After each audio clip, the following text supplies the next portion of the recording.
ఈ రోజున మనం అంతర్జాతీయ విద్య దినోత్సవాన్ని ఇంటర్నేషనల్ ఎడ్యుకేషన్ డేని సెలబ్రేట్ చేస్తూ ఉన్నాం. దీనికి గల కారణం ఏంటి అంటే ఈ రోజున విద్య యొక్క మనిషి యొక్క ఎదుగుదలకు ఎడ్యుకేషన్ అనేటువంటిది ఏ విధంగా ముఖ్యమైనటువంటి పాత్రని పోషిస్తూ ఉంది.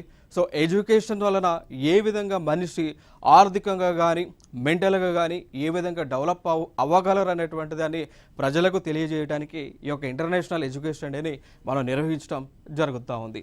దానితో పాటు మరి యొక్క ఇంటర్నేషనల్ డే ఆఫ్ ఎడ్యుకేషన్ని నిర్వహించాలని తీర్మానం చేసుకున్నటువంటి సంస్థలను మనం చూసుకుంటే ఒకటి UNGA United Nations General Assembly, రెండవది UNESCO United Nations Educational Scientific కల్చరల్ ఆర్గనైజేషన్గా పిలిచేటువంటి సంస్థ.